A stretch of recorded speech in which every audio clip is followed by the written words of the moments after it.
കഴിഞ്ഞ ദിവസം പെയ്ത കനത്ത മഴയെ തുടർന്ന് മണ്ണിടിച്ചിലുണ്ടായ അമ്പലമ്പടി റാക്കാട് റോഡിന്റെ ഭാഗങ്ങളിൽ ജനപ്രതിനിധികളും ഉദ്യോഗസ്ഥരും ചേർന്ന് സംയുക്തമായി പരിശോധന നടത്തി. അപകട ഭീഷണിയായി നിൽക്കുന്ന മണ്ണ് ഉടൻ തന്നെ നീക്കം ചെയ്യുവാനും റോഡിന്റെ വീതി കൂട്ടുന്നതിനായി പ്രദേശവാസികളുടെ സ്ഥലം വിട്ടു നൽകുന്നതിനും വേണ്ടിയുള്ള തീരുമാനങ്ങൾ എടുക്കുവാൻ സന്ദർശന ശേഷം തീരുമാനമെടുത്തു. കഴിഞ്ഞ ദിവസം കനത്ത മഴയെ തുടർന്ന് മണ്ണിടിച്ചിലുണ്ടായ അമ്പലമ്പടി റോഡിന്റെ ഭാഗങ്ങളിൽ ജനപ്രതിനിധികളും ദുരന്ത നിവാരണ ഉദ്യോഗസ്ഥരും ചേർന്ന് പരിശോധന നടത്തി.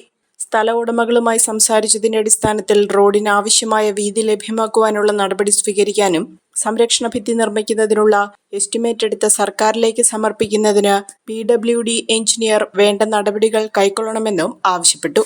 ഈ പ്രദേശത്ത് ശക്തമായ മഴയായിരുന്നു. ഒരു 11 മണി സമയത്ത് നമ്മുടെ ഈ പ്രദേശത്ത് കാട് വെട്ടി വന്നപ്പോൾ ഒരു കുറ്റി നിന്നത് ഈ ഇട്ടിലെ വെട്ടിച്ചടിച്ചിരുന്നു. അന്നേരം കുറച്ച് മണ്ണ് ഇടിഞ്ഞിരിക്കുകയായിരുന്നു. നമ്മളത് ഇടിഞ്ഞത് കണ്ടതോടുകൂടി അപ്പം തന്നെ ഈ വാർഡിലെ മെമ്പറേയും കൂട്ടി ആ പറമ്പിന്റെ ഉടമസ്ഥനെ ചെന്ന് കാണുകയും അദ്ദേഹം മണ്ണിടിയാൻ സാധ്യതയുണ്ടെങ്കിൽ നമ്മളത് മാറ്റിക്കോളാമെന്ന് അറിയിപ്പ് തരുകയും ചെയ്തതാണ്. പക്ഷേ ഇന്നലെ ശക്തമായ മഴയിൽ അത് ഇടിഞ്ഞു ചാടുകയാണ് ഉണ്ടായത്.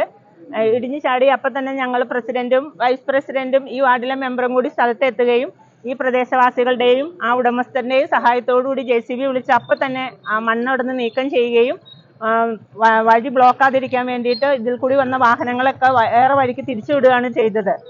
ഇനിയും കുറേ സ്ഥലത്ത് മണ്ണിടിയാനും അപകടം ഉണ്ടാവാനും സാധ്യതയുണ്ട്. ഇത്രയും ഉയർന്ന പ്രദേശമായതുകൊണ്ട് തഹസീൽദാരെയും മറ്റു വില്ലേജ് ഓഫീസറെയും നമ്മൾ വിളിച്ചു വരുത്തിയത് ഇപ്പോൾ ഇവിടെ അവരുടെ എല്ലാവരുടെയും നേതൃത്വത്തിൽ ഇരു കക്ഷികളുമായി സംസാരിച്ച് ബാക്കി ഭാഗത്തെ മണ്ണും കൂടി നീക്കം ചെയ്യുന്നതിന് വേണ്ടിയിട്ടാണ് ആലോചിക്കുന്നത്. എസ്റ്റിമേറ്റ് സമർപ്പിക്കുന്ന മുറയിൽ അതിനാവശ്യമായ ഫണ്ട് സർക്കാരിൽ നിന്നും കിട്ടത്തക്ക എല്ലാവിധ നടപടികളും കൈക്കൊള്ളുമെന്ന് MLA മാത്യു കുഴൽനാടന് ഉറപ്പ് നൽകിയതായും ബ്ലോക്ക് പഞ്ചായത്ത് അംഗം സാബു ജോൺ പറഞ്ഞു. പക്ഷെ ഇന്നലെ പെട്ടെന്ന് തന്നെ MLAയുടെ ഒരു ശക്തമായ ഇടപെടൽ മൂലം ജില്ലാ ഭരണകൂടവും അതുപോലെ തന്നെ ജില്ലാ ദുരന്ത നിവാരണ അതോറിറ്റിയും നേതൃത്വത്തിൽ ഇന്നിപ്പോൾ tahsildar, PWD assistant executive engineer, അതുപോലെ തന്നെ വില്ലേജ് ഓഫീസർ ഉൾപ്പെടെയുള്ള എല്ലാ ഉദ്യോഗസ്ഥന്മാരും എല്ലാ ജനപ്രതിനിധികളും ഇന്നിപ്പോൾ ഇവിടെ സന്ദർശനം നടത്തിയുണ്ടായി.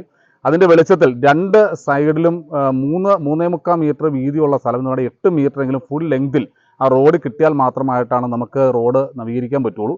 അതുകൊണ്ട് തന്നെ നമ്മൾ 2 കൂട്ടരുമായി സംസാരിക്കാൻ പോവുകയാണ്.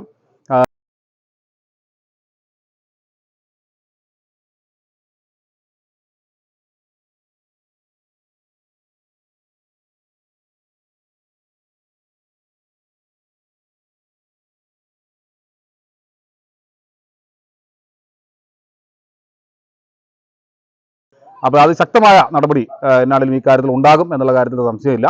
Panchayat president Rajitha Sukumaran, block panchayat member Sabu John, ജില്ലാ panchayat vice president Jijo Pappanil, ward മെമ്പർമാരായ രാജേഷ്, ബെയ്സി എബി, PM എൽദോസ് തുടങ്ങിയവർ സ്ഥല സന്ദർശനത്തിനുണ്ടായിരുന്നു. ആരെയും കൊതിയോടെ ഉണർത്തുന്ന ഹൈസയുടെ രുചിയും മണവും ഇനി നിങ്ങളിലേക്കും.